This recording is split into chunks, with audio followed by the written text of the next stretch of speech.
வணக்கம். நான் உங்கள் அட்டகிருஷ்ணர். இப்போ என்னன்னு பார்த்தீங்கன்னா, நம்ம சுர்ஜித்து, கவின் இந்த ஆணவ கொலை இருக்குல்ல, அதில் மிஞ்சிட்டாங்க.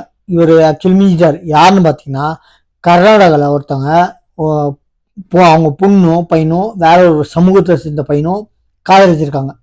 வேற ஒரு சமூகத்தை அந்த ஒரே ஒரு குளத்து காரணத்தினால ஆணவ கொலை தான் சொந்த மகளை பண்ணிட்டாங்க. அந்த பையன் இல்லைங்க, தான் சொந்த மகளை பண்ணிட்டாரு. கழுத்து நிச்சு கொண்டுட்டாரு.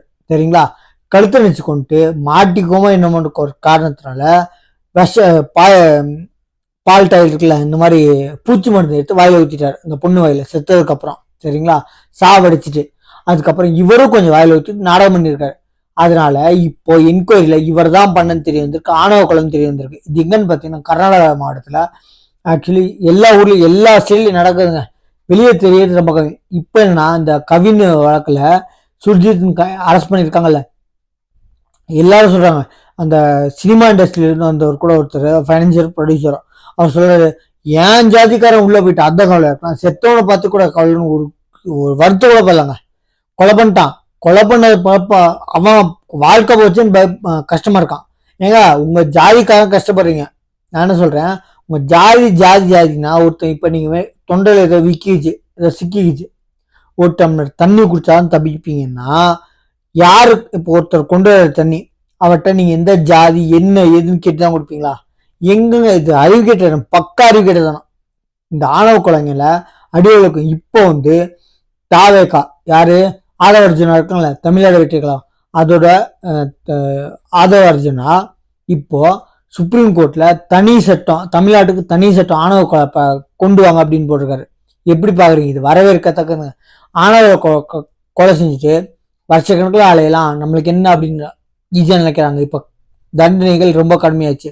நம்ம பிரியாணி அபிராமியா இருக்கட்டும், இன்னைக்கு கூட திருப்பூர்ல ஆயுள் தண்டனை கொடுத்துருக்காங்க 5 கொலை செஞ்சவங்க, கொலை குற்றவாளிகளுக்கு.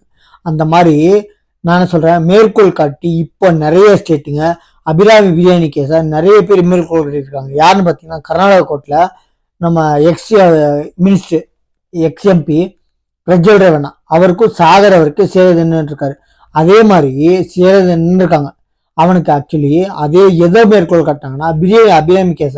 என்னன்னு பார்த்தீங்க, இந்த மாதிரி கேஸ அந்த பிரியாணி அபிராமி கேஸ்லயும் ஜட்ஜு எனக்கு இருக்க கோவத்துக்கு உனக்கு இன்னைக்கே தூக்கு தண்டனை கொடுக்கணும், ஆனா சட்டங்கள் கையை கட்ட போட்டுருக்கிறதுனால கொடுக்கறதுக்கு வர வழி இல்லாம கொடுக்குற அப்படிங்கிறாரு. ஏன்னா நீ பண்ணது பாவம் இல்ல, ரொம்ப ரொம்ப கொடுமையில கொடுமை, அந்த கொடுமை இருக்காங்க. கொலை செஞ்சா கூட பரவாயில்லமா, நீ உனக்கு பிறந்த குழந்தை தாம்புள்ளைய கோழி மிச்சு குஞ்சு சாகாம இருக்குல்ல, அந்த இதுதான் மேற்கோளை கட்டியிருக்காங்க. ஏமா அந்த காலத்துல எழுதின பழமொழிகள் இப்பெல்லாம் மாறி போச்சுங்கம்மா.